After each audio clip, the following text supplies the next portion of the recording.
senseless, barbaric murder of 3 young girls in Southport is a devastating moment in our history. No words come anywhere close to expressing the brutality and horror in this case. Every parent in Britain would have had the same thought. It could have been anywhere. It could have been our children. But it was Southport. It was Bebe, 6 years old.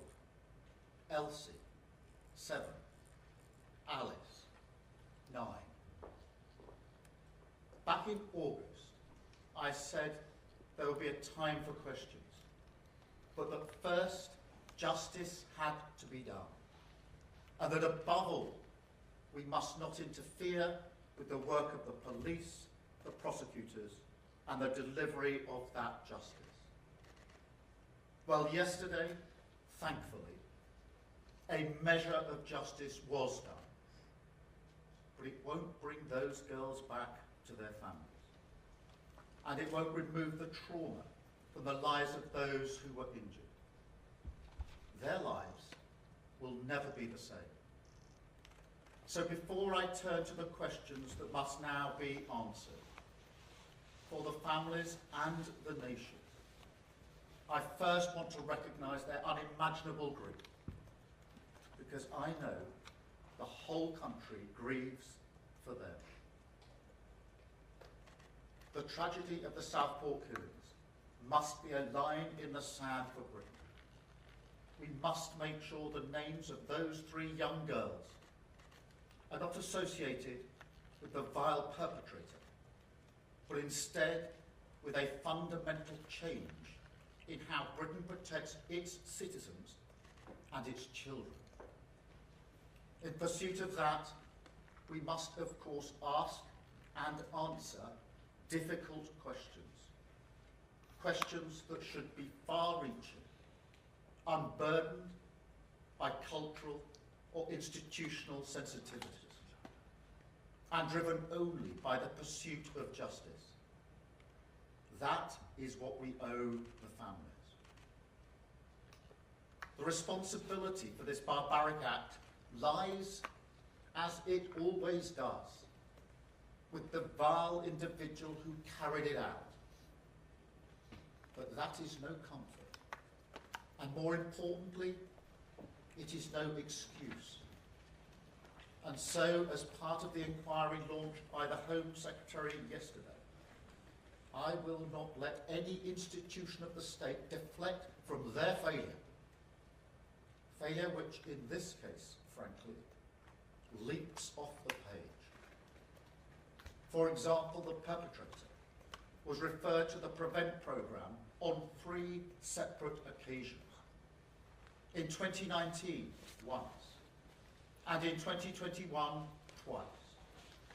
Yet on each of these occasions, a judgment was made that he did not meet the threshold for intervention, a judgment that was clearly wrong and which failed those families. And I acknowledge that here today. Throughout this case, to this point, we have only been focused on justice. If this trial had collapsed because I or anyone else had revealed crucial details while the police were investigating, while the case was being built, while we were awaiting a verdict, then the vile individual who committed these crimes would have walked away a free man. The prospect of justice destroyed for the victims and their families. I would never do that, and nobody would ever forgive me if I had. That is why the law of this country forbade me or anyone else from disclosing details sooner. Nonetheless, it is now time for those questions. And the first of those is whether this was a terrorist attack. The blunt truth here is that this case is a sign. Britain now faces a new threat. Terrorism has changed. In the past, the predominant threat was highly organised groups with clear political intent, groups like Al-Qaeda. That threat, of course, remains. But now, alongside that, we also see acts of extreme violence perpetrated by loners, misfits, young men in their bedroom, accessing all manner of material online, desperate for notoriety. Sometimes inspired by traditional terrorist groups, but fixated on that extreme violence, seemingly for its own sake. Now, it may well be that people like this are harder to spot, but we can't shrug our shoulders and accept that. We can't have a national security system that fails to tackle people who are a danger to our values, our security, our children. We have to be ready to face every threat. When I look through the details of this case, the extreme nature of the violence, the meticulous plan to attack young children in a place of joy and safety, violence clearly intended to terrorise, then I understand why people wonder what the word terrorism means. And so if the law needs to change to recognise this new and dangerous threat, then we will change it, and quickly. And we will also review our entire counter-extremist system to make sure we have what we need to defeat it. Now, that work is already underway. I've tasked Sir David Anderson Casey, the new Independent Prevent Commissioner, to hold this system to account, to shine a light into its darkest corners, so the British people can have confidence that action will follow words. But I have to say, to face up to this new threat, there are also bigger questions. Questions such as how we protect our children from the tidal wave of violence freely available online. Because you can't tell me that the material this individual viewed before committing these murders should be accessible on mainstream social media platforms, that with just a few clicks, people can watch video after horrific video. Videos that in some cases are never taken down. No, that cannot be right. But it's not just the nightmares of the online world. Because when you wake from a nightmare, the first thing you do is reassure yourself with reality. But for far too many people, the state of our society no longer does that. Now, people will say this is all because of immigration, or all because of funding cuts. But in truth, neither tells us anything like the full story, or explains this case properly. No, this goes deeper. A growing sense that the rights and responsibilities that we owe to one another, the set of unwritten rules that hold a nation together, have in recent years been ripped apart. Children who've stopped going to school since the pandemic. Young people who've opted out of work or education. More and more people retreating into parallel lives, whether through failures of integration or just a country slowly turning away from itself. Wounds that politics, for all that it may have contributed, must try to heal. Thirdly, there are also questions about the accountability of the Whitehall and Westminster system. A system that is far too often driven by circling the institutional wagon. that does not react until justice is either hard won by campaigners or until appalling tragedies like this finally spur a degree of action. Time and again we see this pattern. And people are right to be angry about it. I'm angry about it. Southport must be a line in the sand. But nothing will be off the table in this inquiry. Nothing. And most importantly, it will lead to change. I know people will be watching right now, and they'll be saying, we've heard all this before, the promises, the sorrow, the inquiry that comes and goes, an inability to change that, frankly, has become the oxygen of wider conspiracy. And we've seen that throughout this case. A suggestion that there has been a cover-up. I want to put on record that yesterday's guilty verdict only happened because hundreds, if not thousands, of dedicated public servants worked towards it, many of whom endured absolutely harrowing circumstances, particularly in the police and the Crown Prosecution Service. That is their job. They are brilliant at it, but we should never forget their service to our country. Law and order depend on them. And yet I'm under no illusions that until the wider state shows the country it can change, not just what it delivers for people, but also its culture, then this atmosphere of mistrust will remain. So I want to be crystal clear in front of the British people today. We will leave no stone unturned. I was the prosecutor who first spotted failures in grooming cases in my institution, the CPS, 14 years ago. And I was the prosecutor who first did something about it by bringing the rape gangs in Rochdale to justice. And so my approach as Prime Minister will be no different. If any shortcomings are now holding back the ability of this country to keep its citizens and its children safe, I will find them and I will root them out. Because when it comes to justice, the failure to be transparent is not only disgraceful on its own terms, it is also the enemy of strong communities. It spreads suspicion more widely and allows division to win.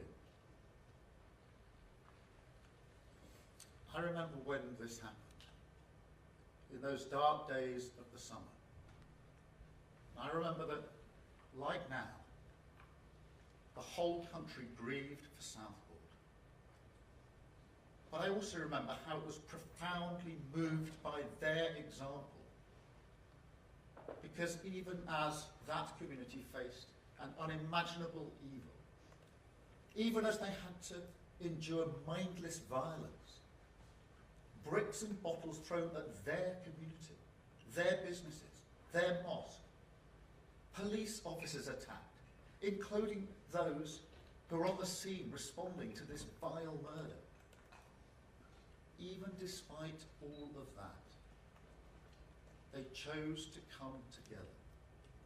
They chose to pick up the pieces of their lives. They chose to rebuild, brick by brick, side by side. Strangers no longer strangers, a community. This country has no shortage of empathy for the people of Southport. I know that. But in the face of such darkness and tragedy, what we really should do is follow their example. That is what we need to face this new threat. But also something more. Because national renewal isn't just about public services or the economy. It's about turning us back towards ourselves, giving people confidence in a shared future, so people can once again see the strength and power in themselves and in this nation. But that can only begin today, by holding up the mirror and facing what we see. So wherever this inquiry goes, we will follow it. No matter the boats it will rock, no matter the vested interests it will threaten, we won't hide. But then, most importantly of all, we will act. Because this time it will be different. Southport will be a line in the sand. We will honour those 3 little girls and deliver not just justice, but the change that the people and families of Southport deserve. Thank you. I will now take a number of questions from the media, starting with Vicky Young from BBC. Prime Minister, you are a person with years of experience as a senior prosecutor. Do you really need a public inquiry to tell you that the system needs to change? And isn't there the possibility that that delay could mean that other dangerous cases are missed in the meantime? Well, I think we need a public inquiry to answer all of the questions that the families, the people of Southport and the country have about this case, and to ensure that no stone is unturned, that every failure is exposed and dealt with. I also think we need an inquiry because we're dealing with a new cohort, a different threat, this individualised extreme violence, and we have to have the laws and framework in place to deal with it. But I accept your challenge. We shouldn't wait until the end of the inquiry before we start the change. And that's why already there's been a review of what happened with Prevent and the findings and learnings from that, so that the mistakes that were made then would not be made today. That is really important in reassuring the public. Why we've appointed a commissioner to look into that whole part of the apparatus, and why we will get on with some of the work we need to get on with changing, for example, the law when it comes to the framework for dealing with extreme violence. So we do need the inquiry so we have the full picture, full accountability, and every single question that the families have is properly answered in the proper way. But we need to get on with the change in the meantime, and to reassure the public that every step is being taken to protect their children. Thank you. Beth Rigby, Sky News. Beth Rigby, Sky News, thank you. Prime Minister, it now emerges the perpetrator was known to the authorities and had been referred to Prevent, the anti-terrorism programme, 3 times. He'd had contact with the police, the courts, the justice, the youth system and mental health services. It's a catastrophic failure of the state to protect those young girls. Do you acknowledge that if that information had come out when the riots were happening, it would have provoked further outrage by the public, so you withheld information? Is that true? And do you acknowledge that whatever happens now, whatever public inquiry you carry out, this will hugely undermine trust from the public in the authorities and your government? Thank you.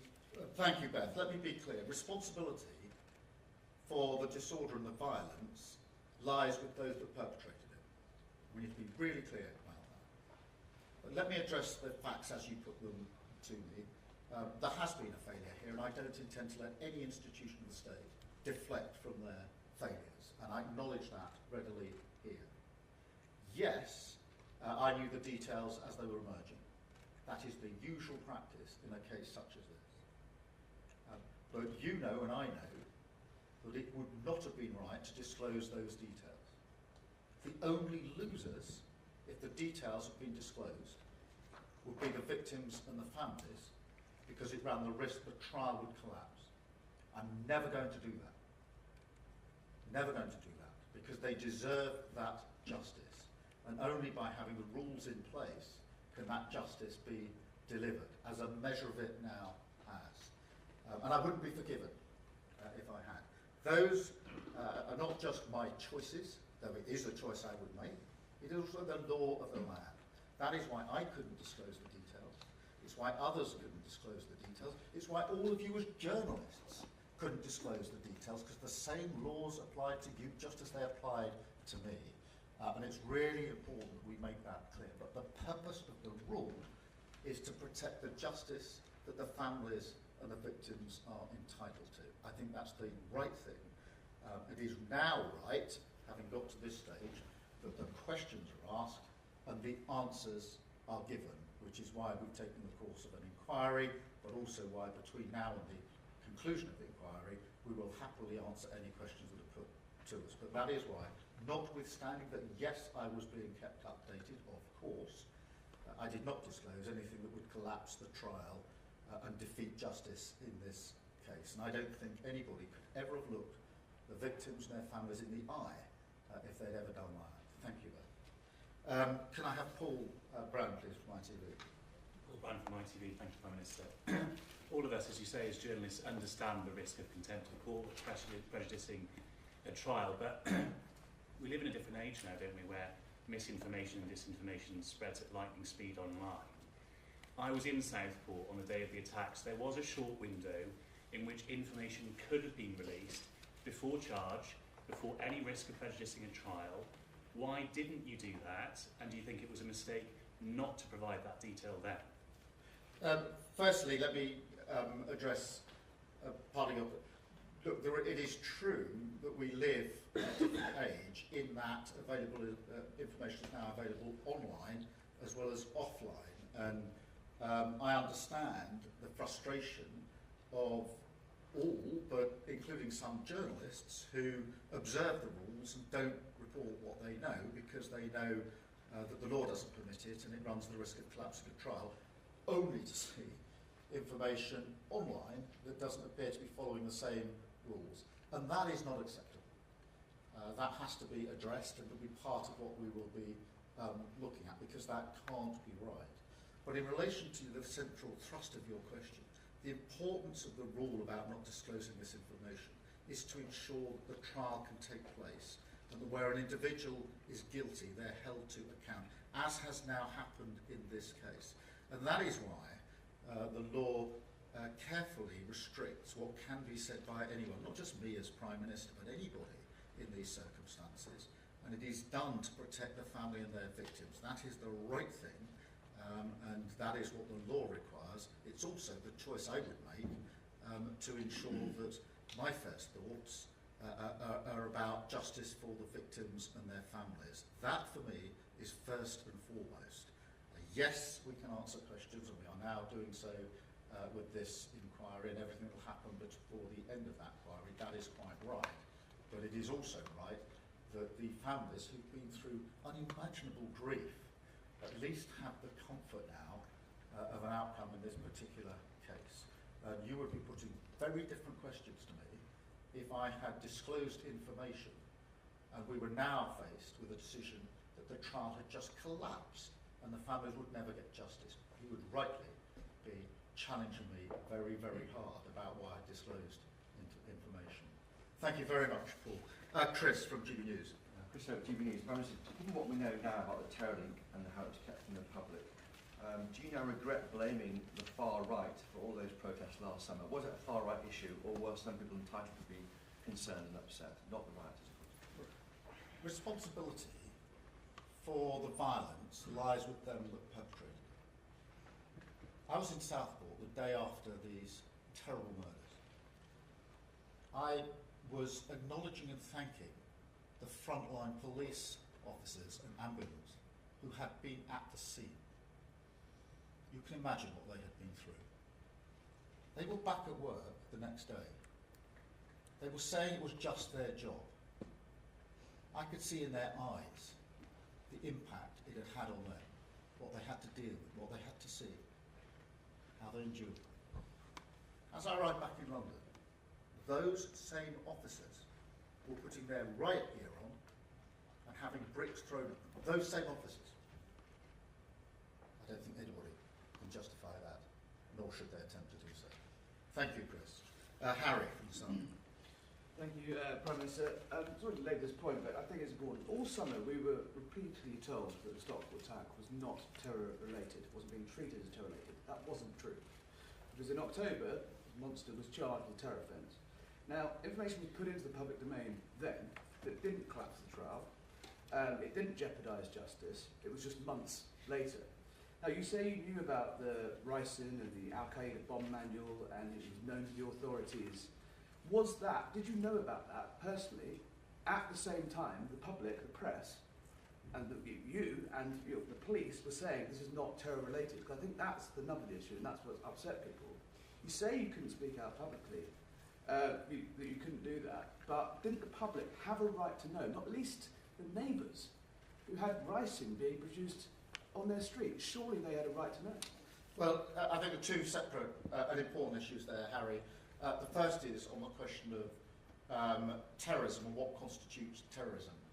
And my concern in this case is that we have clearly got an example of extreme violence, individualised violence, that we have to protect our children from and our citizens from. And it is a new threat. It's not what we would have usually thought of as terrorism when definitions were drawn up, when guidelines were put in place, when the framework was put in place. And we have to recognise that here today, because I think most people would say, looking at the facts of this case, it's clearly extreme violence, it's clearly intended to terrorise. And I completely accept and understand that, and that is my view. Therefore, we have to make sure that the law and the framework for responding is appropriate to the new threat that we face. And there we will make whatever changes are necessary in the law to deal with it. On the second point, yes, of course I was kept up to date with the facts as they were emerging. That is usual practice. But just like you, as a journalist, I had to observe the law of the land. It was not my personal decision to withhold this information, any more than it was a journalist's personal decision not to print or write about it. That is the law of the land that is in place for the reasons I've set out, to protect the integrity of the system, to ensure that the victims and their families get the justice that they deserve. Thank you, Harry. And Jason from the Mail. Thanks, PM. Jason Gross from the Daily Mail. It sounds from what you're saying like you personally consider this to have been a terrorist attack in the ordinary sense of the word. Is that right? And also, it sounds like you don't think that this is a one-off. Should people be worried? And are we going to need further protections in schools, youth centres? Because this guy seems to have had some sort of obsession with school messages.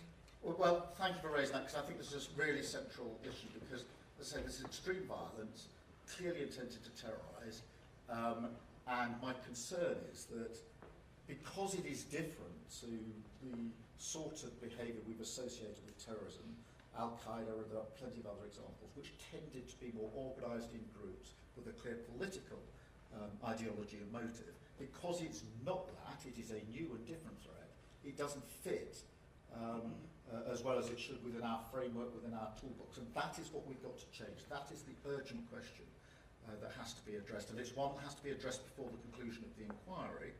And it's why we've already done the learning from the prevent mistakes. But it is that cohort, I do think it's new. You've seen versions of it in America with some of the mass shootings in schools. It is not an isolated, ghastly example.